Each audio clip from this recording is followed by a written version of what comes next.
Hello everyone, welcome back to Movie Recapped Girl. Brace yourself for an intense race against time as a deadly virus threatens to wipe out an entire city in the harrowing survival thriller, Flu. The film takes place in a messed-up 2034, where South Korea is wrecked by a killer flu. People are saying this virus is like COVID-19 on steroids, causing hundreds of thousands to die. The situation's so bad that the military's even shooting birds, so they don't spread the disease to other countries. Because of this flu, people are dropping dead in the streets. Cars are smashing into each other. Basically, the city's turned into a total mess. When they run out of room to bury the dead, the government just stacks them in a big stadium and sets them all on fire. We're at the worst part of the flu now, but to get the full picture, let's rewind to a couple of weeks ago. Everything kicked off in Hong Kong with a shipping container packed with illegal immigrants getting prepped to be shipped off to Bandang, South Korea. While the manager's checking out the folks inside, suddenly, someone starts coughing like crazy. Even though he gives it a thumbs up, and off goes the container on its trip. Meanwhile, over in Bandang, a lady named Kim In-hai has a car accident and her car ends up in a construction pit. The rescue squad gets there super fast, but the car's stuck in a place where only one person can get in at a time. This dude called Kang Ji-koo decides to make the first move and slowly heads over to Kim. If they move too much, the car's gonna fall down even further. It's really dicey. Even so, Ji-koo uses what he knows, and in the end, he saves Kim. After the rescue went well, Ji-koo tries to chat with Kim, but Kim just blows him off and hops in the ambulance, acting all icy. That night, Kim rings up Ji-koo and wants to catch up at the same place where the crash happened. Ji-koo is pumped, thinking that Kim called him to say thanks for his hard work. But when he gets there, he's bummed to find out she just wanted him to get her bag out of the hole. At first he's like, no way, man, that's against our rules. But once Kim's gone, he goes into the hole and grabs the bag with a little help from a buddy. Next, he digs into the bag and finds an ID card, revealing that Kim is actually a doctor. Right at that moment, the phone starts to buzz. Ji-koo picks it up, but he's a bit nervous. Kim's kid Myru is just across from him, and after a quick talk, Ji-koo says he'll catch up with her once school is done. At the same time, these two brothers, Boom-tae and Boom-woo, head over to the container where the undocumented folks are. When they crack it open, they're shocked to see everyone's dead, except for just one person. The container also smells really bad. Not sure what their next move should be, the brothers film everything, and put the only survivor in their truck. After a bit, they pull up at a supermarket, and Byum-ki hops off to grab a few things. Seeing a chance, the one who made it out alive takes off running. When Byum-ki gets back from the store, he sees the guy has taken off and his brother's coughing like crazy. He tries to catch the one who got away, but eventually throws in the towel and decides to take his bro to a clinic instead. So, the doc just gives Byum-woo some regular meds and tells him to chill out a bit. But Byum-woo just can't stop this coughing fit. He's splashing his germs on everyone around him. Meanwhile, Ji-koo drops by Myru's school to chat her up. But just like her mom, Myru is not up for any chit-chat. She just grabs her mom's bag and Ji-koo's business card, then heads out. While Ji-koo is on his way home, he spots a few folks on the bus coughing like crazy. Next up, we see a bunch of clips showing how the virus is slowly spreading across the city of Bundang. Later, when Kim gets home, she's overjoyed to see that her bag's been returned. She happily wraps her daughter in a hug, and also gives Ji-koo a grateful nod for his help. Right when Kim and her mom are having a good time, Kim's hospital rings her up about an unexpected emergency.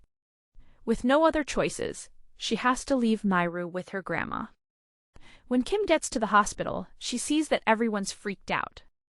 She rushes straight to the ER, where a patient named Young-woo is in pretty bad shape. He's been hacking up a bunch of blood, and he's got these red spots all over him. Kim figures out it's bird flu and tries to tell her bosses, but they're not buying it. Not long after, the doctors grab Byung-woo's phone and see a video of a container packed with dead bodies. They're positive that's where the virus started, so they go chat with the patient's brother, Byung-ki, to get more info. But he doesn't say a word. Out of the blue, an emergency alarm goes off, and this really freaks out Byung-ki.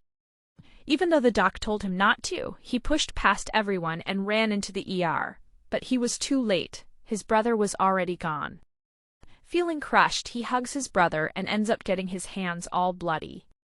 Then Byung-ki goes around touching a few doctors, but after a bit of a fight, they finally manage to calm him down. In the following scene, Mi-ru gets tired of being at home and decides to head out all by herself. She nearly gets run over by a car, but Man-sai, the guy who survived the container, pulls her to safety. Mi-ru sees he's hungry and gives him something to eat. While they're chatting, Man-sai tells the little girl to keep her distance because he's not feeling well. But Mi-ru just keeps on chatting with him. A bit later, Man-sai begins to cough, so Mi-ru decides to find some help. She rings Ji-ku for a hand, but when he gets there, Man-sai has already split. At this point, the virus has infected thousands of people in the city, and hospitals are packed with patients. Meanwhile, Kim and her KCDC team find the container and burn all the dead bodies inside. KCDC is rocking out to their popular tune, TNT. But a huge group of rats that were munching on the dead bodies manages to sneak into the city. So, a bunch of the best doctors from all over the place are having a super urgent meeting. After a serious chat, the group figures out that the killer virus is just a tweaked version of the H5N1 strain, and it can knock someone out in just a day and a half. They also tell the bigwigs to lock down the city, or it could spread all over the country and maybe even the world. In another place, Ji-ku has brought Mi-ru to a grocery store. So they grab a bite to eat and start getting to know each other better by swapping a few secrets. So, just as they're about to head out, everything starts going haywire. Folks start hacking up blood and passing out. Some even drop dead right there and then. Ji-ku spots a lady about to take a tumble from the escalator and rescues her, but in all the chaos he loses track of Mi-ru. At the urgent meetup, the doctors and politicians start bickering because some of them think the lockdown isn't needed. Most likely, it's the politicians. Meanwhile, a bunch of accidents happen outside, leaving a lot of people hurt. Now, the virus is spreading so fast that the hospitals and communication networks can't keep up, and they've had to start the quarantine by force. Scared for their safety, the politicians and doctors choose to head to Seoul and keep working on their research there. While the scientists are planning to get everyone out of the city, Dr. Kim tells her workmates she'll catch up with them once she's found her daughter. She rings up Mi-ru, but Ji-ku is the one who answers and fills her in on what's going down at the supermarket. She gets there ASAP, but is crushed when she realizes her daughter isn't there. Before long, things get crazy when folks start stealing from shops and brawling with each other. So, the army gets called in, and a massive fight breaks out. Kim and Ji-ku are looking all over for the little girl in the hectic mess. After some time, they finally spot her. The trio manage to leave the grocery store just before the shutters come down. Once they're safe, Kim asks Ji-ku to leave town with them. But Ji-ku says no, saying he's got to stay and help the folks here. He gives Kim his car keys and tells them to take off. After some time, he joins forces with a co-worker, and they set free all the folks stuck in the grocery store. So Kim and her kid make it to the airport, get through security, and are almost on the last helicopter to Seoul. But then Mi-ru starts to cough, and they aren't allowed on board. That night, the Korean and U.S. military, together with the KCDC, put the city on a tough lockdown. Everyone living there gets moved to an isolation camp. At an urgent get-together in Seoul, the political bigwigs join forces with doctors from all around the world. They decide that everyone will get tested and then split into two groups, those who have the virus and those who don't. One doctor says that bringing the two groups together will only make the virus spread more, but the others tell him to shut up. Their plan is to let go of the folks who aren't showing any signs of being sick, while those who are infected will get treated in a different area. Over at the camp, Kim shows up with her kid and sees how run down the place is. People hardly have room to wiggle, much less live. Some of them are spitting up blood already, and the rest are scared they might catch the sickness next. Later on, as Kim's doing her daughter's hair, she spots some red rashes on her neck. Even so, she leads Miru into the exam room, then into the quarantine camp. The next day, following the government's instructions, a bunch of soldiers are on rooftops, taking shots at birds because they're worried these birds might spread the virus elsewhere. Out at the camp, the authorities finally found Mansai. The doctors were pretty shocked when they checked him out and found out he'd somehow beaten the virus and was now immune to it. So they reach out to Kim next because she's the only doc in the camp who knows a thing or two about this virus, and they need her to whip up an antibody. A couple hours down the line, Kim manages to pull the antibody out of him. But when she suggests shooting the antibody straight into a patient, her bosses shut it down. That seems like it could actually work. We can't pull that off. Later in the day, Kim's trying to sneak her sick kid out of there when a couple of folks from quarantine show up looking for Miru. They said her number, 2066, came up positive, so they've come to pick her up. Kim's pretty upset about being split from her daughter when out of nowhere, this guy Jiku comes up and says he's number 2066. So the guards take him off to the sick zone. Later, one of his buddies sees him and smartly uses his own card to knock Jiku out of the game. Meanwhile, Kim steps into this specific tent where they're keeping Mansai. Despite being told by the bigwigs not to, she went ahead and used the antibodies on Miru, who was really sick by then. Kim begins a blood transfer from her daughter to Mansai, but shortly after, the soldiers spot her and storm in. Then they knock her out and cart off the sick Miru. In the following part, Jiku sees some guards moving a kid's body into the polluted area, and he thinks it's Miru. He chases after the guys and finds Miru's headband on his way. Not long after, he finds a spot where they're bagging up thousands of bodies infected by the disease. Some of them aren't even gone yet. So, Jiku's still on the hunt for Miru, right? Well, he stumbles upon something that's pretty terrifying. There's a huge crane picking up loads of dead bodies and dropping them into a stadium that's being used as a burning pit now. Worried sick, he rushes to the pit and starts searching for the girl.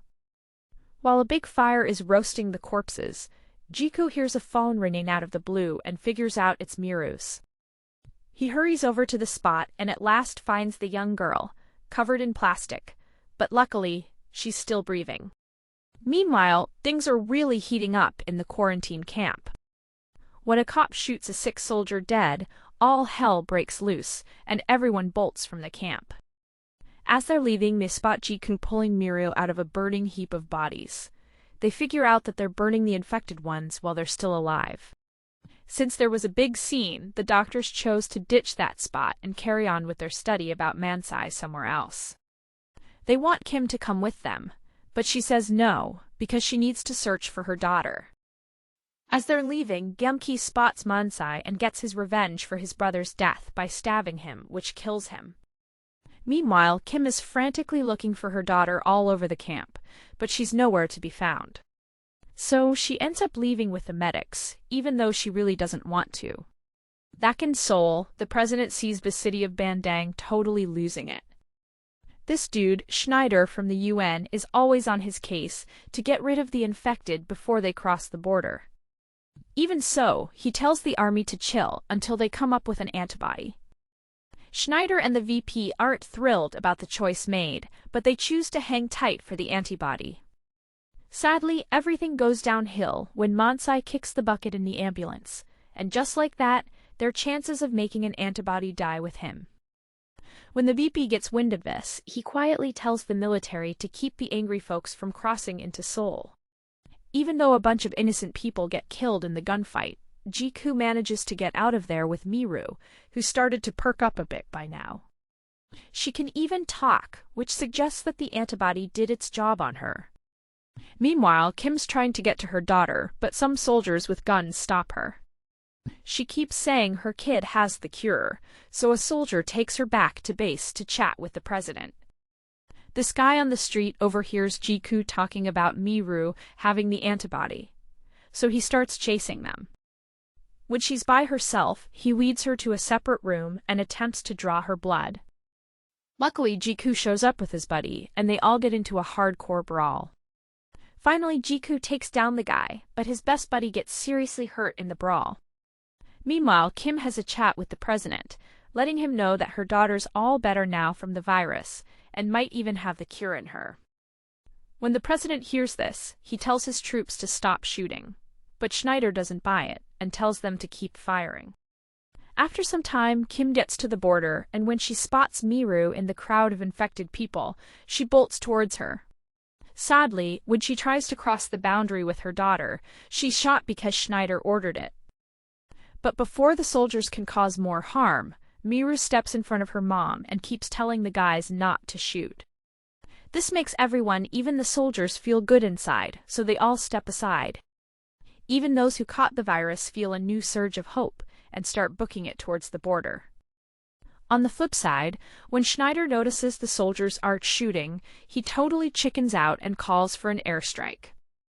The president gets super mad about this and tells his crew to fire at the fighter jets if they cross into Bandang. So they end up having a pretty intense argument.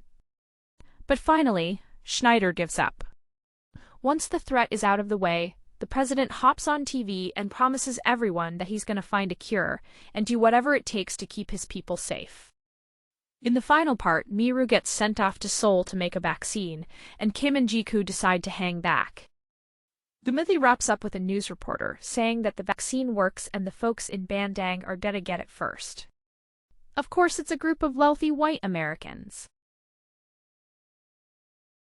Thanks for watching. If you want to see more incredible stories like this one, be sure to subscribe and hit the bell. I'll be back with another video soon.